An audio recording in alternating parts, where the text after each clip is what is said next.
नमस्कार। ध्येय आईएएस के डेली करंट अफेयर्स वीडियो कार्यक्रम में आपका स्वागत है। आज के इस कार्यक्रम में हम जातिगत राजनीति और क्रीमी लेयर को आरक्षण लाभ विषय पर बात कर रहे हैं। जाति भारत में एक गहरी सामाजिक संरचना है जो जीवन के विभिन्न पहलुओं, विशेष रूप से राजनीतिक परिदृश्य को प्रभावित करती है। यह न केवल व्यक्तिगत पहचान को बल्कि राष्ट्र से संबंधित मुद्दों को भी आकार देती है। सत्ता, आरक्षण, क्रीमी लेयर और सार्वजनिक संस्थानों के निर्माण पर जाति का व्यापक प्रभाव रहता है। इसके अलावा सामाजिक असमानता के मुद्दे को हल करने के लिए इस जाति व्यवस्था के जटिल जाल को समझना आवश्यक है। आइए देखते हैं कि राजनीति में एक प्रमुख शक्ति के रूप में जाति की क्या भूमिका है। भारतीय राजनीति में जाति चुनावी रणनीतियों को आकार देने में केंद्रीय भूमिका निभाता है। राजनेता अक्सर वोट पाने के लिए जाति आधारित लामबंदी करते हैं। इसके कई नकारात्मक प्रभाव है, जैसे जाति आधारित पहचान की राजनीति अधिक गंभीर मुद्दों से ध्यान हटा देती है, जो मजबूत सार्वजनिक संस्थानों के विकास में बाधा डालती है। इसके अलावा देश में व्याप्त सामाजिक असमानताओं की व्यापक समझ के लिए जातियों की गणना महत्वपूर्ण है, क्योंकि जाति जीवन की संभावनाओं के एक महत्वपूर्ण नियामक के रूप में कार्य करती है। हालांकि जाति के इर्द गिर्द घूमती राजनीति निष्पक्ष गणना और सामाजिक असमानताओं के मूल्यांकन में बाधा डाल सकती है। आइए अब इस पर बात करें कि जाति आधारित आरक्षण किस प्रकार एक चुनौती के रूप में उभर रहा है।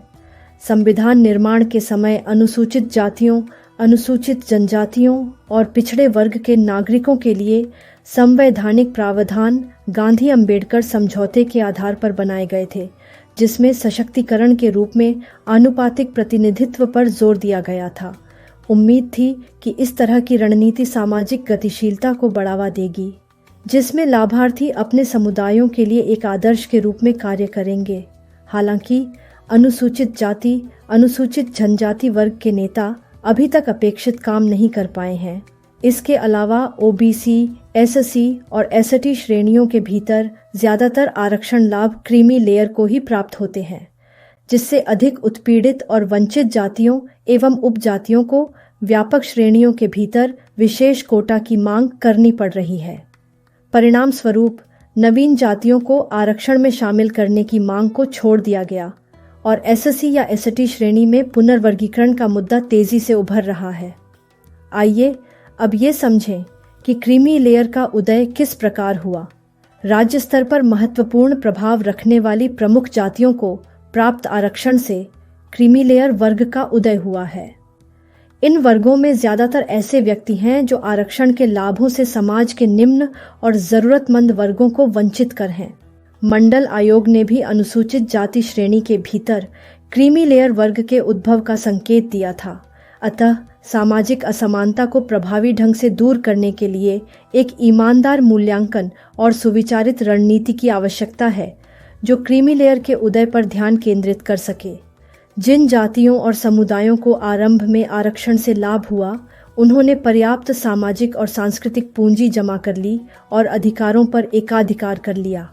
इन्होंने आरक्षित श्रेणियों के लाभों को अन्य जातियों और समुदायों तक पहुंचने से रोका।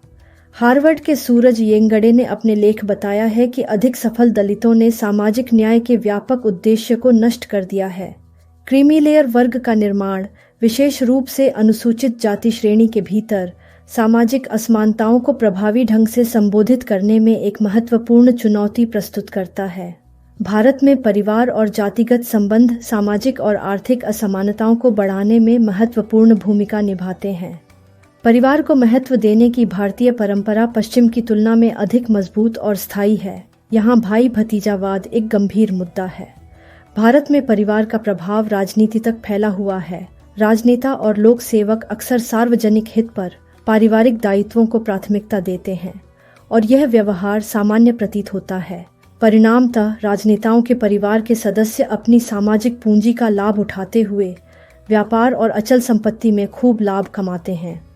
भारत में सामाजिक असमानता के मुद्दे को हल करने के लिए राजनीति में परिवारवाद के खिलाफ लड़ाई की आवश्यकता है।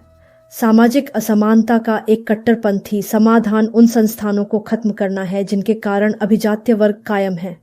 शिक्षा और स्वास्थ्य सेवा में अधिक सार्वजनिक संस्थानों की स्थापना और पोषण की आवश्यकता है, क्योंकि वे असमानता को कम करने में महत्वपूर्ण भूमिका निभाते हैं। चलिए अब समझते हैं कि सार्वजनिक संस्थानों पर जाति राजनीति का क्या प्रभाव पड़ता है। जाति की राजनीति शिक्षा और स्वास्थ्य सेवा क्षेत्रों के निर्माण और उन्हें मजबूत करने जैसे महत्वपूर्ण कार्य से ध्यान हटाती है। पिछली सरकार द्वारा स्थापित ज्ञान आयोग ने संख्या और गुणवत्ता दोनों के मामले में ऐसे संस्थानों की भारी कमी पर प्रकाश डाला था। हाल के वर्षों में निजी विश्वविद्यालयों और पेशेवर संस्थानों में वृद्धि हुई है, लेकिन नीति निर्माता और राजनेता जाति की राजनीति में शामिल होने के तत्काल लाभों से आकर्षित होकर सार्वजनिक संस्थानों के विकास की उपेक्षा करते हैं। इस प्रवृत्ति ने इन संस्थानों की गुणवत्ता की समग्र गिरावट में योगदान दिया है। इसके अलावा सार्वजनिक संस्थानों के निर्माण और उन्हें बनाए रखने के लिए सांस्कृतिक गौरव की आवश्यकता होती है और यह अभिजात वर्ग की ओर झुका है। यह विरोधाभास भारत में सामाजिक असमानता को दूर करने की जटिलता को बढ़ाता है। एक तरफ राजनीति में जाति ऐतिहासिक रूप से हाशिए पर पड़े समुदायों को अपने अधिकारों की मांग करने के लिए एक मंच प्रदान करता है, तो दूसरी तरफ यह विभाजनकारी भी हो सकता है और व्यापक सामाजिक मुद्दों से ध्यान हटा सकता है। इस कार्यक्रम में बस इतना ही। धन्यवाद।